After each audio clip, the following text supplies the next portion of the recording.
et bienvenue dans Amis, le podcast où on a regardé Friends dans son intégralité. Et notre amitié a survécu, enfin je crois. On verra. Ouais. Salut, moi c'est Anaïs Bordage et pour la première fois depuis 8 mois, Friends a disparu de ma page d'accueil Netflix vu que j'ai fini le tout dernier épisode. Et moi c'est Marie Telling et vous pourriez croire que j'en ai fini avec Friends, mais j'ai rendu visite à ma mère le week-end dernier. Et elle regarde la série pour la première fois grâce à ce podcast. Salut maman. Et on a visionné plusieurs épisodes ensemble et honnêtement, j'en ai toujours pas marre de la série. Je pense qu'il faut que je consulte quelqu'un. Cette semaine, c'est le dernier épisode d'Amis consacré à Friends. Avec Anaïs, on a regardé le final de la sitcom ensemble. Il y a eu des rires et des larmes. Enfin, pour ce qui est des larmes, c'était plus de mon côté que du tien. On va l'entendre. Oh. Sérieusement ? Oui. Non mais ils partent vivre à 20 minutes, hein. Mais oui, mais c'est triste, c'est des adultes.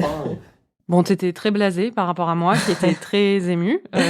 Non mais on n'avait pas lancé le générique, qu'elle était déjà en larmes, donc c'est pour ça. Non mais là c'est émouvant, c'est Chandler et Joey qui se disent au revoir. Enfin bon, bref. Et il y a eu un autre moment où on s'est presque pris la tête. Notre amitié a tenu jusqu'à maintenant, mais là, on va l'écouter, c'était tendu. Non mais on dirait que tout le monde va mourir là. Mais non, mais c'est bon, c'est la fin d'un truc, quoi. T'es vraiment sans cœur, quoi. Tu n'es pas si sans cœur que ça, je dois l'avouer, parce que t'as quand même fini par pleurer, heureusement, à la toute fin. En même temps, tu m'avais menacée en disant que si je pleurais pas, ça allait mal se finir pour moi. C'était pas des larmes sincères, c'est ce que t'es en train de me dire? C'était des larmes sous la contrainte. Bon, t'as pleuré quand on a dit au revoir aux amis, on va écouter nos dernières secondes avec la série. Franchement, c'est émouvant, quoi.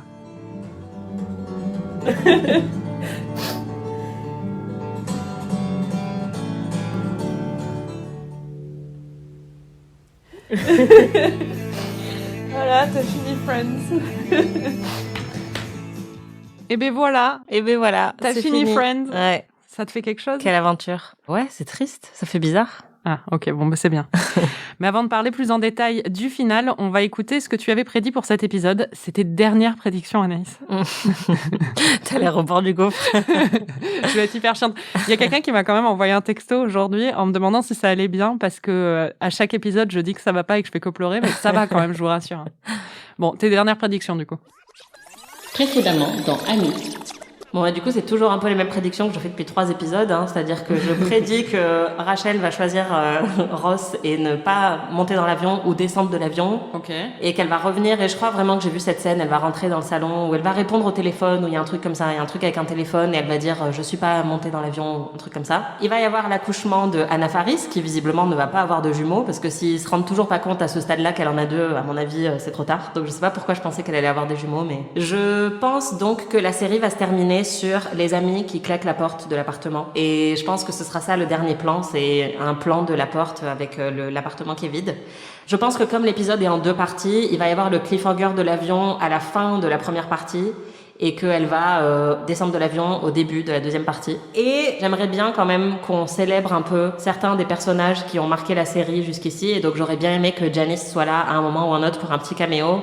Et j'aurais bien aimé qu'on ait des nouvelles de Marcel. Bon, bah, ni Marcel ni Janice n'étaient présents. Hein. Non, je suis dégoûtée. Mais le reste de tes prédictions étaient plus ou moins correctes, plutôt plus que moins d'ailleurs, pour poursuivre la tradition. En même temps, t'avais lu pas mal de spoilers, je pense, sur ce final. Ouais. Anaïs, pour la dernière fois, et si les auditeurs n'ont pas encore compris, je suis le genre de personne qui se complaît dans l'émotion des adieux. Donc, pour la dernière fois... Elle va nous dire ça à chaque phrase. Pour la dernière fois, tu vas respirer. En 1 minute, raconte-nous ce qui s'est passé pendant ces 47 minutes. Pour la dernière fois, Ross et Rachel couchent ensemble. Gunther fait une déclaration d'amour à Rachel. Monica et Chandler ont des jumeaux surprises. Rachel monte dans l'avion et ensuite elle descend de l'avion. Et elle remonte dans l'avion. Et après elle redescend de l'avion. Joey coince un bébé poulet et un bébé canard dans son baby-foot. Et ça s'appelle un poussin et un caneton, Anaïs. Whatever. Et Phoebe, bah, il lui arrive rien, mais elle est là, quoi. Un bébé poulet. Voilà. Bravo. Qu'est-ce que t'as pensé de ce final? Bah écoute, je suis un peu mitigée. Tout va très vite, en fait. Et pendant qu'on le regardait, je me disais, mais la fin approche. Là, il reste, je sais pas, 10 minutes, 5 minutes. Et j'avais l'impression qu'il s'était passé, au final, très peu de choses. Parce que c'est un seul épisode de 47 minutes. Et contrairement à ce que je pensais dans mes prédictions, il n'est pas vraiment découpé avec une partie 1, une partie 2. Donc, il y a quand même une impression de longueur. Je pense que c'est à cause de ça aussi que j'ai eu cette impression. Mais parce qu'il n'y a pas de cliffhanger au bout de 20 minutes, quoi.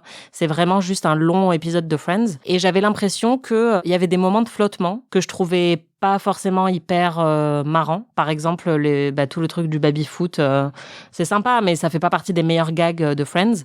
Et à côté de ça, il y a des trucs qui font vraiment accélérer, quoi. Chandler et Monica ont des jumeaux et déménagent en un épisode, quoi. Ouais, voilà. Et toute la résolution entre Ross et Rachel, on sent que c'est un peu ce qu'on avait dit dans les épisodes précédents, mais on sent qu'ils étaient un peu pressés par le temps et qu'il fallait résoudre beaucoup d'intrigues en très peu de temps. Et en même temps, je sais pas, il me manquait le sentiment un peu de momentum, quoi, où justement tu te dis, là, ils vont essayer de caser 1 milliard de trucs, mais si tu compares avec, par exemple, l'épisode à Las Vegas, où t'as l'impression qu'à chaque seconde, il se passe 3000 rebondissements, là, il y a des moments un peu plats, je trouve. Je sais pas, j'ai un sentiment un peu mitigé. Je suis assez d'accord. Après, cet épisode, il est très efficace pour moi au niveau émotionnel, comme tu as pu le comprendre. À chaque fois que je le vois, je suis en larmes, quoi. Je l'ai pas vu si souvent que ça, parce que c'est pas un de mes épisodes préférés de Friends, et parce que j'ai pas envie de m'infliger ça à chaque fois.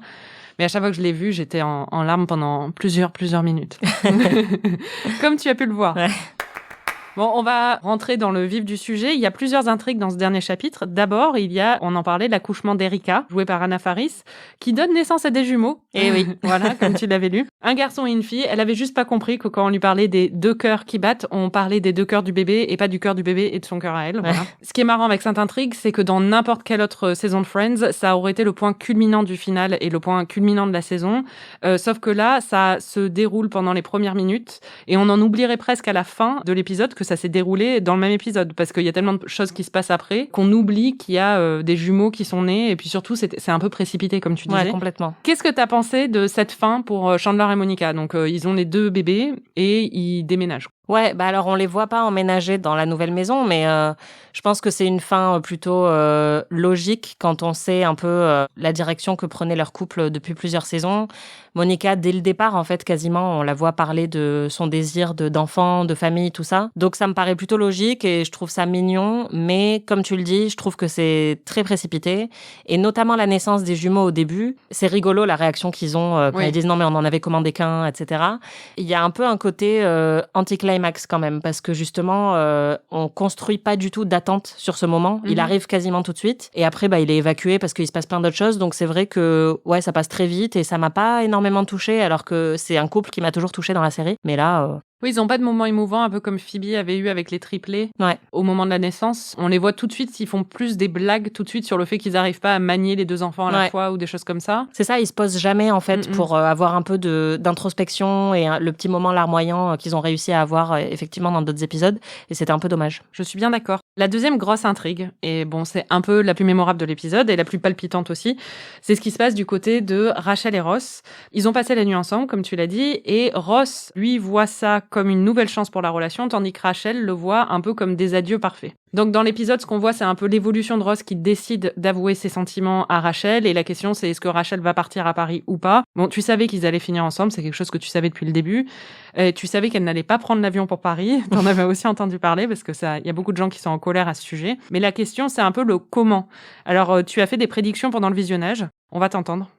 Ah, il va lui laisser un message, et elle va écouter le message, et après elle va courir, et ça va être comme ça.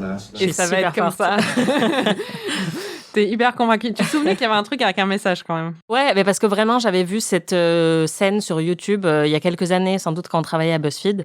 Ça m'avait marqué, donc je me souvenais qu'il y avait un truc de répondeur en fait. Mais en même temps, j'essayais de comprendre comment c'était possible si elle était dans un avion pour recevoir un message. Tu vois, les connexions se faisaient pas très bien dans mon cerveau. Une fois que Rachel part pour l'aéroport, Ross décide de lui avouer qu'il l'aime et de lui demander de rester. Et ça, t'as bien aimé? Oui, quand il décide de lui courir après. Yeah, I'm gonna go after her. Yeah! Ouais! C'est marrant parce que c'est un tel cliché de la pop culture, de la course-poursuite à l'aéroport, ou enfin la poursuite romantique. Et j'en ai vu déjà tellement d'exemples que là, c'était marrant de découvrir 20 ans après, en fait, sans doute un des exemples qui est aussi... des plus emblématiques. Ouais, voilà, parce que c'est vrai que j'en avais plein d'autres en tête. Et donc là, forcément, j'étais super contente qu'ils partent à l'aéroport parce que je me suis dit, allez, c'est parti, ça va être un grand moment culte. Il part dans le mauvais aéroport, ce qui est un des moments, en le regardant, on s'est dit c'est un des moments les plus New York qui soit, parce qu'il part à JFK, donc l'aéroport Kennedy, et en fait elle est à Newark, c'est même pas réaliste en fait qu'il passe 1 heure pour aller à l'autre aéroport. C'est comme si tu pensais qu'il fallait aller à Charles de Gaulle, et en fait tu apprends une fois que t'es à Charles de Gaulle qu'il fallait aller à Beauvais. Oui, Beauvais, même pas Orly. Ouais, non, c'est l'enfer très, sur très terre. loin. Et ce qui est marrant, c'est que pendant ce moment, dès qu'ils se rendent compte qu'elle est à Newark, toutes les deux, on a fait oh non. Et c'est marrant parce que dans le public, personne réagit. Tu sens que ça n'a pas été tourné à New York, quoi, parce que je pense qu'il faut vraiment avoir vécu une fois le fait de confondre les deux aéroports pour savoir à quel point c'est horrible. Il parvient, malgré tout, à la rejoindre à Newark après plein de rebondissements, à lui dire qu'il l'aime, qu'il veut qu'elle reste. Elle décide quand même de remonter dans l'avion. Il a vraiment pas de chance parce que c'était pareil avec Emily quand il est allé lui dire qu'il l'aimait et elle était rentrée en lui disant merci et elle s'était barrée. Mais comme avec Emily, Rachel aussi change d'avis et une fois qu'elle est dans l'avion, elle l'appelle Ross, elle lui laisse un message et elle commence à lui dire qu'elle l'aime et qu'est-ce qu'elle fait dans cet avion et elle ne comprend pas. Et on découvre Ross qui arrive chez lui, qui écoute le message et qui dit « Did she get off the plane? Did she get off the plane ?» C'est hyper culte et là, tu as une super réaction. Did she get off the plane? Did she get off the plane? Ben oui, gros nigo. I got off the plane. On dirait une grand-mère qui engueule son petit-fils. Ouais, j'ai envie de lui dire, mec, j'ai vu la vidéo sur YouTube, donc moi je le sais. Elle est descendue de l'avion. Personnellement, j'avoue que cette intrigue me divertit pour le côté justement course à l'aéroport, un peu rom-com comme tu dis, mais je ne crois absolument pas en leur couple. Ça me passe complètement au-dessus de la tête. J'ai pas envie qu'ils finissent ensemble. Je dois faire mon coming out sur ça, même si je l'ai déjà dit avant. Je me demande ce que toi t'en as pensé. Déjà, qu'est-ce que t'as pensé de cette résolution, de la façon dont l'intrigue se déroule, et aussi qu'est-ce que tu penses du couple Ross et Rachel et du fait qu'ils finissent ensemble en fait. Alors, j'ai trouvé que l'exécution était pas terrible. Comme toi, j'ai bien aimé le côté course-poursuite à l'aéroport et c'est très stressant parce que, comme tu le dis, il y a plein de rebondissements. Mais quand il arrive, qu'il trouve enfin Rachel et qu'il lui fait son discours romantique, je trouve que ça fonctionne pas du tout. Il lui dit vraiment juste « Je t'aime tellement que tu dois rester ». Alors que elle est en train de prendre un pas décisif pour sa carrière, etc. Je trouve que c'est pas hyper convaincant. Enfin, moi, à sa place, je serais montée dans l'avion aussi, quoi. Parce que, en fait, il tourne tout autour de lui, quoi. Il lui dit, t'as pas le choix, tu dois rester parce que moi, je t'aime. Et je sais que toi, tu m'aimes aussi. Et elle dit quasiment rien, elle remonte dans l'avion. Donc ça, je trouvais que c'était pas hyper romantique et qu'il y a eu des moments beaucoup plus romantiques entre les deux que celui-là. Après, le moment où elle arrive à l'appartement de Ross et où elle dit « Je suis descendue de l'avion », je le trouve très réussi. Là, j'ai revu l'épisode une deuxième fois et ce moment m'a émue parce que là, pour le coup, le suspense est très bien construit, contrairement aux jumeaux de Monica et Chandler. On sent l'anticipation qui monte et ensuite, la caméra zoome sur Ross, donc on voit plus ce qu'il y a dans l'arrière-plan et donc on entend juste la voix de Rachel et il y a la surprise au dernier moment. Je trouve que tout ça, c'est hyper bien exécuté et je trouve que c'est un très bon moment et je comprends pourquoi c'est devenu culte aussi par la suite, alors que le moment à l'aéroport, pour le coup, j'en avais jamais entendu parler. Oui, moi je m'en souviens à peine. Hein. Ouais, parce que il est pour le coup très plan-plan et pas du tout remarquable, alors que le moment I got off the plane, pour moi, il fonctionne bien. Et après, sur le couple Ross et Rachel, je suis un peu comme toi. Là, en tout cas, j'y crois pas une seule seconde. Après, comme j'ai toujours su qu'ils allaient finir ensemble, ça me paraissait tellement inévitable que j'ai jamais vraiment envisagé une autre possibilité. Donc, ça me choque pas qu'ils finissent ensemble et je trouve qu'ils fonctionnent bien parce qu'ils ont une bonne alchimie. Donc, cette résolution sur le papier, elle me dérange pas. C'est plus l'exécution que je trouve un peu foirée et très précipitée, comme tu l'avais dit. Il y a beaucoup de gens qui ont été énervés par le fait que Rachel n'aille pas à Paris, ne poursuive pas son rêve de carrière là-bas et reste pour Ross. Toi, est-ce que ça t'énerve ? Complètement. Je le pensais déjà dans l'épisode précédent qu'on avait enregistré. Je rejoins tout ce que tu as dit depuis le début du podcast sur le fait que sa trajectoire professionnelle est vraiment intéressante, qu'elle est partie d'une fille pourri gâtée qui fait rien par elle-même à une femme qui a une carrière impressionnante, qui est ambitieuse, qui veut se dépasser professionnellement. Et du coup, finir la série en lui coupant l'herbe sous le pied pour dire en fait non, je reste avec mon vieux mec avec qui j'ai déjà été en couple 8 fois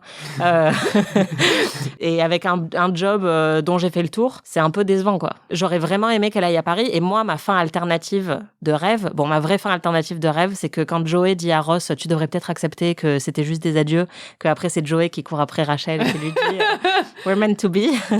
Mais ma deuxième meilleure fin alternative, c'est que Ross lui dit en fait, je viens à Paris avec toi. Ouais, on a un musée aussi d'histoire naturelle. Voilà, c'est ça. Il y a des musées à Paris, ils sont super cool.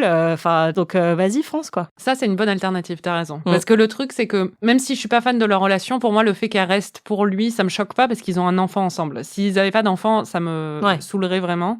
Mais le fait qu'ils aient un enfant ensemble, je trouve quand même que la décision, en plus de partir, tout est un peu précipité dans cette saison. Et du coup, sa décision de partir à Paris l'était aussi. C'est-à-dire qu'on n'a pas eu de montée en en puissance des questions autour de son boulot pendant plusieurs épisodes. C'était en l'espace d'un épisode où elle a eu cette proposition. Et d'un coup, ça devient inévitable. Alors que quand même, c'est une très, très grosse décision. Postuler même pour un visa ou des choses comme ça prend des mois. Et quand t'as un enfant, encore plus. Donc, il y a plein de trucs qui ont été très précipités. Et qui passent à la trappe un peu. Voilà. Et du coup, en fait, quand je considère toutes ces choses et le fait qu'elle a un enfant avec lui et tout ça, pour moi, le fait qu'elle reste, c'est pas si choquant que ça. Mais c'est vrai que c'est un peu dommage. Mais moi, j'ai envie de croire que de toute façon, elle aura plein d'autres opportunités. Oui, c'est ça. C'est ce que je pense aussi, ouais. C'est que je me dis, dans 5 ans, en fait, on sait pas ce qui va leur arriver même après à New York, le final. Elle travaille dans la mode, travailler à New York dans la mode, ça va, elle va s'en sortir. Ou peut-être qu'elle partira à Paris avec Ross 3 ans plus tard, on sait pas. Ou peut-être qu'elle aura une aventure avec un Français et qu'elle lâchera Ross. C'est clair. Mais ouais, non, ça me choque pas du tout qu'elle finisse en couple avec Ross parce que ça a été un couple emblématique dès le début et que donc pour moi, ça c'est une belle conclusion. Ils se sont tournés autour, ils sont un peu inévitables l'un avec l'autre. J'y crois pas dans la dernière saison, mais en même temps, ça me paraît bien aussi. Bon, il y a une chose qui change pas en parlant de Ross, c'est que tu le trouves toujours très beau. Et l'autre chose qui change pas, c'est que je le trouve toujours pas beau. Du coup, on a eu un petit moment d'incompréhension à nouveau. Il est beau quand même. Is Rachel here? I think she's still asleep. Vraiment pas, quoi. Voilà, on va en rester là. Donc, tu le trouves toujours très beau, ça n'a pas changé. Ouais. En plus, il est bien sapé dans cette saison, je trouve. Après, je l'avais dit au début du podcast, j'ai besoin d'avoir un crush dans une série, d'être fascinée un peu par certains personnages. Donc même si c'est pas un crush de qualité, tu vas y aller. Bah, c'est ça, c'est-à-dire que quand t'as Brad Pitt ou George Clooney ou Tom Selleck qui débarquent, évidemment, Ross, je suis là, bon bah, ça craint quoi. Mais il faut se contenter de ce qu'on a. C'est beau. Belle philosophie. A girl's gotta eat, comme dirait Phoebe. Bon, faisons un point justement sur Phoebe et Joey, qui ont des rôles un peu secondaires dans ce final. C'est un peu les sidekicks qui ramènent de l'humour, quoi, ou un peu de tendresse parfois, mais surtout de l'humour. Phoebe est surtout là pour accompagner Ross lorsqu'il essaie de retrouver Rachel à l'aéroport. T'as pensé quoi de ce dernier épisode pour ce personnage ? Bah, c'est vrai que elle est totalement sidekick et elle est juste là pour accompagner les autres personnages, mais en même temps, je trouve que ça fonctionne bien parce que c'est quelque chose qu'elle fait très bien et que j'ai pas forcément besoin d'avoir une résolution pour elle qui soit juste personnelle parce que ça a toujours été son rôle dans le groupe, quoi. Elle est vraiment là aussi pour faire un peu le lien, faire un peu le bouchon entre différents personnages. Et là, quasiment tous les moments de l'épisode qui m'ont fait le plus rire, c'était les moments de Phoebe, ouais. Oui, pour moi, c'est la plus drôle de l'épisode. Hein. C'est la plus divertissante et tout. Ouais. À chaque fois qu'elle hurle sur Ross et qu'elle lui dit « Harry !» C'est très, très drôle quand c'est elle qui fait revenir Rachel puisque Rachel est déjà montée dans la passerelle pour aller prendre l'avion et qu'elle hurle juste « Rachel !» pour qu'elle revienne. Do you have a boarding pass? No, I just have to talk to someone. I'm sorry, you cannot go any further without a boarding pass. No, but you know.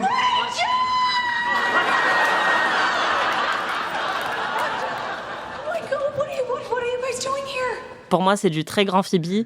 Elle le fait à merveille, donc ça me dérange pas qu'elle ait pas quelque chose de plus intime, en fait, dans le dernier épisode. Il y a un petit moment où on comprend que Mike et elle vont avoir des enfants, au cas où on n'aurait pas compris qu'ils allaient avoir la conclusion très traditionnelle. Voilà, c'est ça. Il faudrait surtout pas qu'il y en ait un qui ait pas d'enfant dans cette histoire, hein, parce que sinon, attention.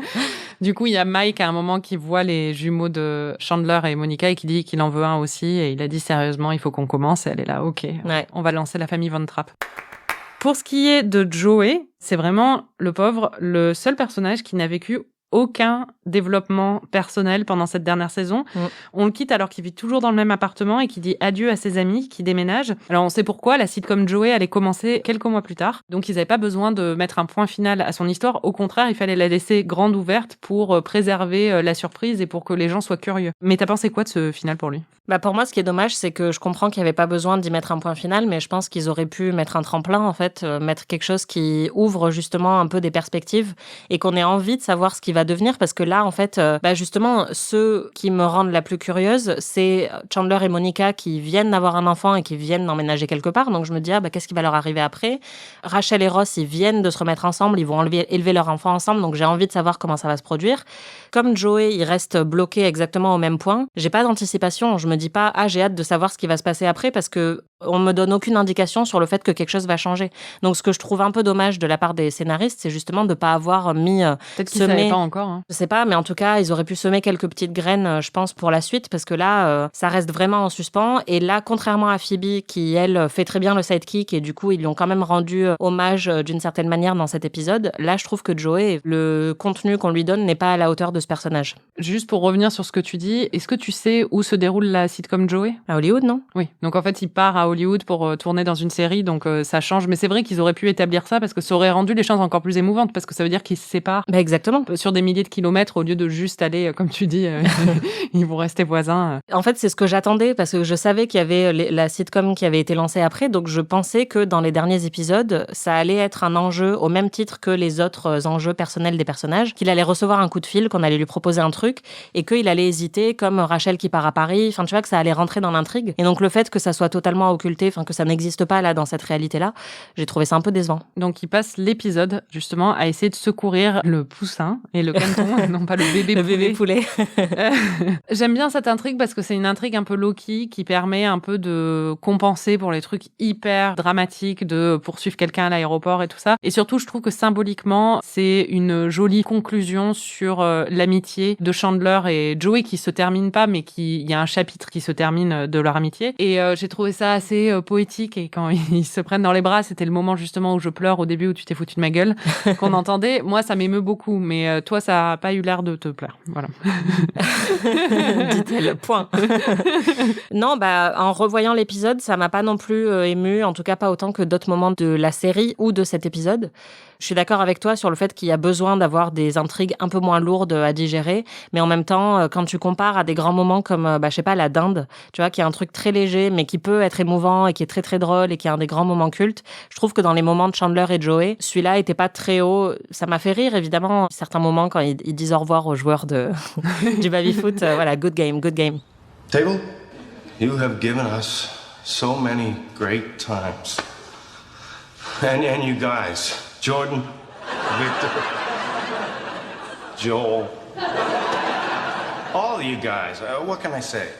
You guys make us look good. For one last time, good game, good game, good game, good game, good game, good game. C'était marrant, mais pour moi, c'était pas le meilleur. Et en fait, c'est ce que j'ai trouvé pour une grosse partie de l'épisode, c'est que je trouve que c'est en demi-teinte et que c'est à peu près à 60% de, tu vois, ça fait pas partie des meilleurs moments que j'ai vus. Après, oui, je suis d'accord avec toi sur la symbolique de démanteler un peu le symbole aussi de leur immaturité, quoi. Le baby-foot, c'est vraiment le truc qui est hyper emblématique de leur appartement, de leur amitié, de leur vie ensemble, mais c'est aussi le signe qu'il faut grandir et qu'il faut passer à autre chose. Et en même temps, garder certaines choses qui resteront toujours les mêmes, et notamment le bébé poulet et le bébé canard. Donc, sur la symbolique, ça fonctionne, mais c'est vrai que j'ai pas été super émue. Désolée. On va parler du moment où tu as été émue, apparemment sous la contrainte, mais tu as quand même été émue. Non, ça fonctionne très bien. Il faut qu'on parle de la dernière scène, la toute fin, où l'appartement est vide, chaque ami dépose son jeu de clés sur le comptoir de la cuisine et ils partent tous prendre un café. Où ça, dit Chandler. En se prenant dans les bras, et ensuite la caméra, je vais être émue quand on parle. Pour la dernière fois. Non, et la caméra montre l'appartement où ils ont vécu vide en fait, et c'est très émouvant, moi je trouve. Et ça se termine sur ça. Ouais, c'est un très beau moment. Je l'avais un peu prédit, mais parce que je pense que je l'avais vu aussi. Enfin, je pense que c'est une image assez iconique. Pour moi, c'est très bien réussi comme dernière image. Et ça, oui, effectivement, j'ai pleuré. Ça m'a beaucoup émue. Je trouve que, ouais, c'était très bien fait. Ce qui est émouvant aussi, moi, je trouve, c'est de voir l'émotion des acteurs. Où on sent vraiment qu'ils sont tristes de se quitter. Ils ont travaillé ensemble pendant 10 ans. Et d'ailleurs, il y a Paul Rudd qui joue le rôle donc de Mike, qui racontait, parce que lui, il est arrivé 2 saisons plus tôt. Il n'était pas aussi proche d'eux, évidemment. Et en plus, c'était une guest star, donc il n'était pas là très souvent. Et il raconte qu'il s'est senti trop parce qu'il était une des seules guest stars du final et qu'il était au milieu d'eux alors qu'ils étaient tous en train de chialer et que lui, il était là, ok, coucou. Donc apparemment, il y avait un niveau d'émotion quand même sur le tournage de ces derniers épisodes très très élevé, et je trouve que ça se sent quand même. Et quand tu le regardes aussi en tant que fan, c'est ça qui est émouvant. Moi, c'est vrai que en le revoyant l'épisode, je scrutais justement ça. Je me disais alors, est-ce qu'on va voir? Et je trouve que en étant un peu une novice de Friends, c'est pas quelque chose que moi j'ai particulièrement ressenti, mais oui, je trouve que ce dernier moment est très émouvant, très réussi. Non, mais franchement, c'est bien. Bravo. C'est bon. On peut rester Je vais pas me faire taper ce soir. Du coup, est-ce que tu penses que c'est un bon final ? Honnêtement, c'est un peu comme le pilote. C'est un peu mieux que le pilote, mais je pense que si je devais le classer un peu, tu vois, dans l'histoire de la télévision, je pense pas que ce soit exceptionnel non plus. Je trouve que la dernière image est très réussie et a beaucoup d'impact. Mais le reste, comme je l'ai dit, je trouve que... Oui, c'est un peu précipité, quoi. Ouais, voilà. Et ça fonctionne pas aussi bien que, par exemple, le final de Parks and Rec qui, là, moi, me provoque un peu la réaction dont tu parlais au début, où quand je le vois, je suis en larmes tout de suite. Et où je trouve qu'ils prennent le temps de vraiment offrir de beaux adieux à chaque personnage et en même temps d'intégrer un peu de conflit ou en tout cas une sorte d'intrigue de fin. Ce que je trouve vraiment bien, c'est le truc de Ross et Rachel, surtout la fin de « Je suis descendue de l'avion » parce que on s'attend pas forcément à ce que dans les 15 dernières minutes d'un épisode de série, on ait un rebondissement pareil. Mm-hmm. Globalement, ouais, pour moi, c'est pas un des meilleurs finales que j'ai vu, quoi. Clairement. Ouais. Mais la brillance de Friends est au milieu, elle est pas sur les bouts.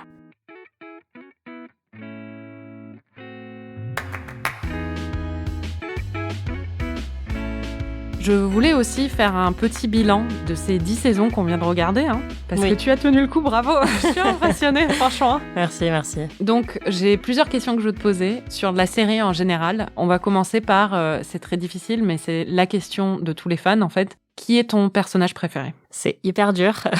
Moi, je pense que ça se joue entre deux, et c'était les deux que j'avais prédit dès le début. Tu penses c'est qui ? J'ai toujours dit que tes deux préférés, ce seraient Phoebe et Joey. J'ai retourné la question dans tous les sens depuis des jours et des jours. Mais c'est entre deux que tu t'hésitais. C'est entre trois. C'est entre Phoebe, Ross et Joey. Toutes les 20 minutes, si tu me demandes, je pense que je te donnerai une réponse différente selon mon émotion du moment. Mais je pense, en ayant bien tout pesé dans ma tête, que c'est Joey. Oh. Ouais. Juste, j'ai essayé de me remémorer un peu tous les meilleurs moments. J'ai revu la liste des épisodes, tu vois. Et en fait... Tellement consciencieuse. Ouais, j'ai vraiment bien fait mes devoirs.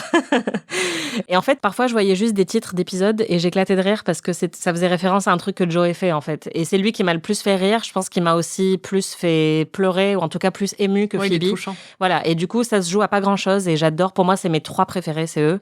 Mais je pense que mon préféré, c'est Joey. Et clairement, c'est lui qui a suscité le plus de réactions aussi, je pense, au fil du podcast. Il y en a pas beaucoup pour qui j'écris des chansons, quoi. C'est vrai. Toi, c'est toujours Rachel, j'imagine? Moi, mes 3 préférés, clairement, c'est Joey, Rachel et Phoebe. Rachel, en fait, le problème, c'est que je m'identifie à elle. C'est pas forcément que je trouve que c'est la plus passionnante ou la plus drôle. Après, je la trouve très marrante. Mais c'est que j'ai un truc d'identification. Donc, ça se joue là-dessus aussi. Ouais. Après, celle qui me fait le plus rire, c'est, je pense, Phoebe. Et celui qui me touche le plus, c'est Joey en général. Et Ross me fait beaucoup rire aussi. Enfin, c'est plus David Schwimmer, mais Ross m'énerve un peu. Mais le jeu de David Schwimmer, je le trouve très bon. Grave. Alors là, très difficile. Tu as même marqué sur le conducteur, c'est trop dur, avec 8 points d'exclamation.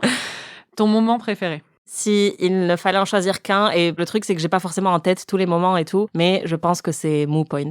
Ah, c'est vrai? Ouais. Bon, pour resituer, c'est le moment où Joey explique que c'est a moo point au lieu de moot point et qu'il pense que c'est le bruit d'une vache, quoi. Because if he doesn't like you, this is all a moo point. A moo point? Yeah, it's like a cow's opinion. Doesn't matter. It's moo. C'est vraiment, je pense que pour moi, c'est l'essence de tout ce que j'aime dans Friends. C'est assez con, c'est absurde, c'est très bien écrit, très bien joué, c'est Joey. Ouais, vraiment, j'adore ce moment et je me suis beaucoup reconnue. C'est comme bébé poulet. Je me reconnais beaucoup dans l'incapacité de Joey à utiliser les bons termes. Bon, c'est peut-être la même réponse, mais qu'est-ce qui t'a fait le plus rire? Du coup, j'ai essayé de répartir un peu mes moments préférés entre ces deux questions, mais je pense que là, pareil, je sais pas ce qui m'a fait le plus rire, je m'en souviens peut-être pas, il y a sans doute des trucs que j'ai oubliés, mais je pense que ça se joue entre le clip de Smelly Cat, qui est quand même vraiment très très drôle, quoi.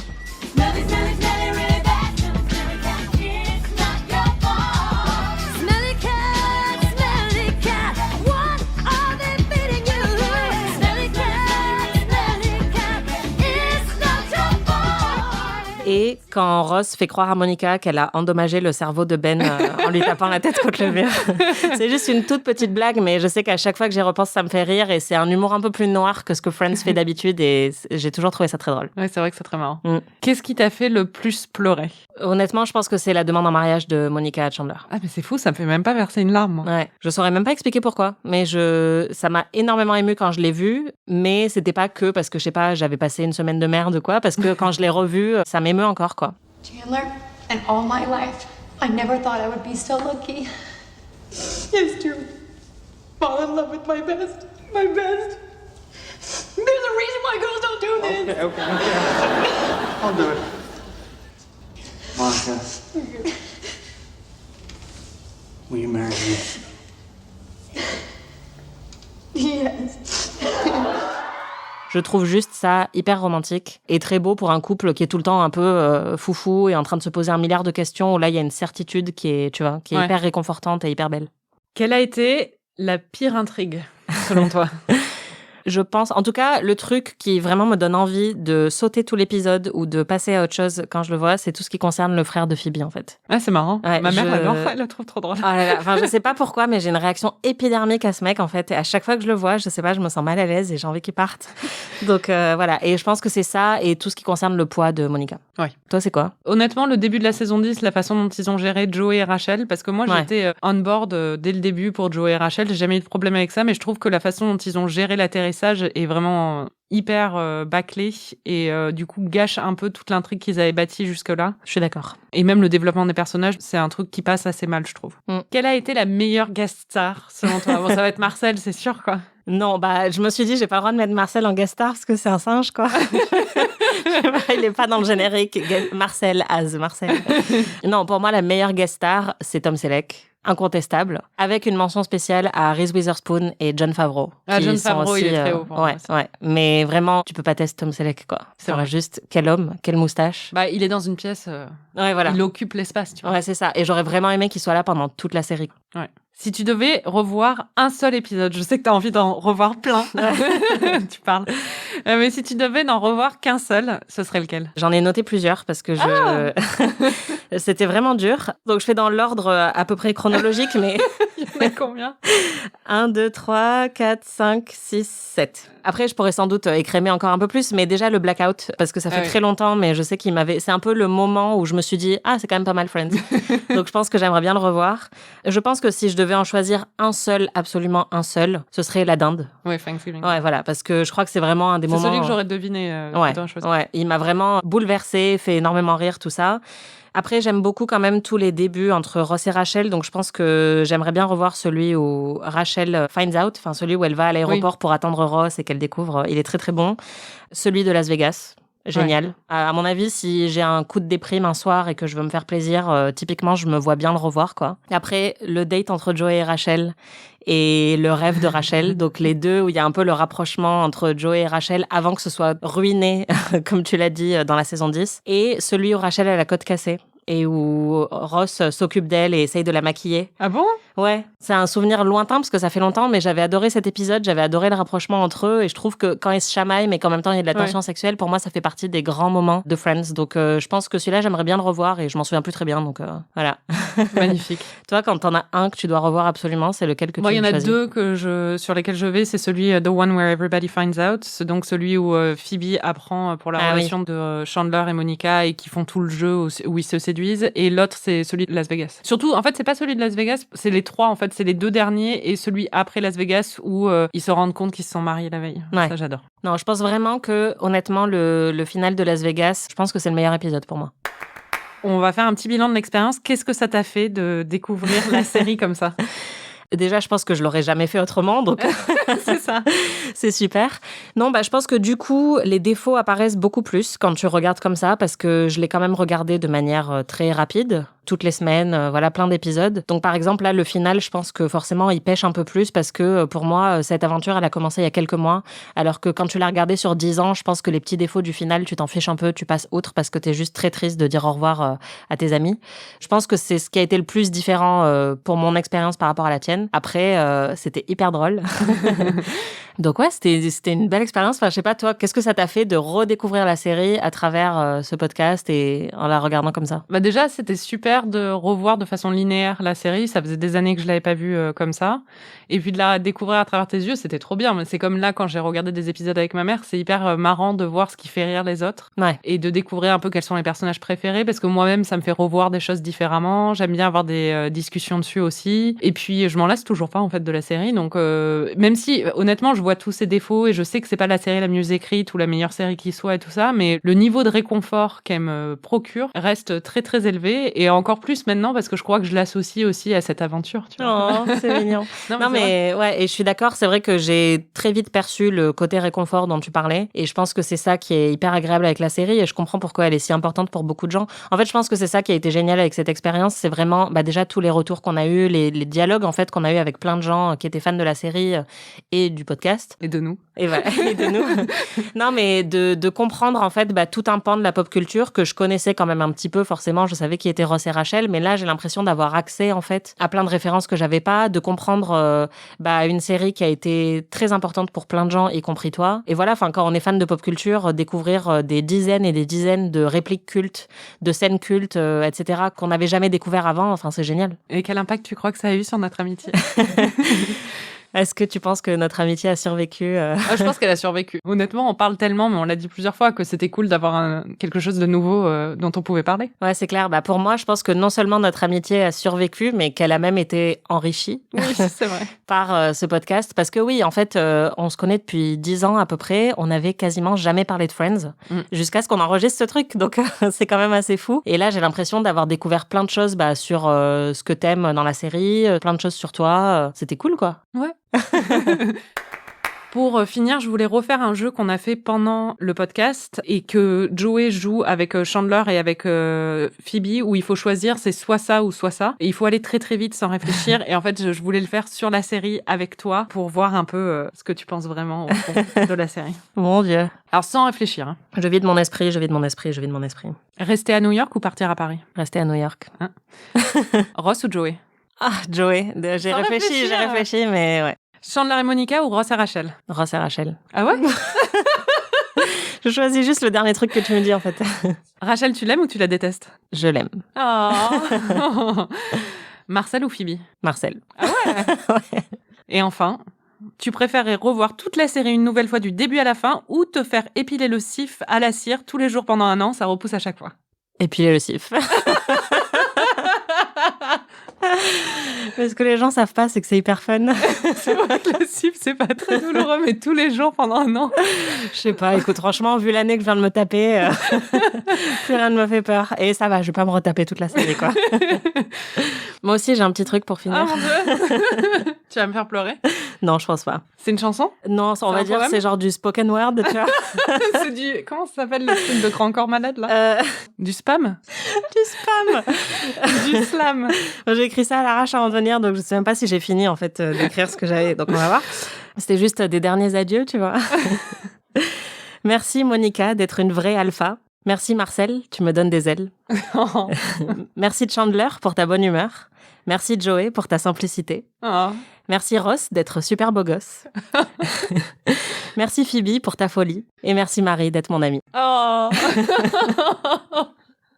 Magnifique. T'as pas dit Rachel, par contre. Ah non. Connasse. Jusqu'au bout. C'est clair, l'inconscient a parlé. C'est ça. Ouais, non, désolé Rachel, mais je l'aime beaucoup. Hein. Je l'aime beaucoup plus qu'au début. Voilà, c'était le dernier épisode de la première saison d'Amis. Merci de nous avoir écoutés au fil des mois et d'avoir partagé toutes vos impressions, vos retours et vos anecdotes avec nous. Ça a été un vrai plaisir d'échanger avec vous. Merci Anaïs. Merci Marie. Et merci d'avoir accepté de regarder une série que tu n'avais aucune envie de voir pour ce podcast. Merci à Aurélie Rodriguez pour son accompagnement et son merveilleux travail de production. Et merci à Benjamin Ours et Christophe Caron pour leurs conseils et leur supervision. On vous retrouve très vite pour notre hors-série Twilight et on se donne rendez-vous à la rentrée pour la saison 2 de Amis. Avec une série mystère. On a très très hâte d'explorer d'autres œuvres de pop culture avec vous. En attendant, vous pouvez toujours nous laisser des étoiles et des commentaires sur vos plateformes de podcast préférées et nous dire à quel point on vous manque. À bientôt. Salut!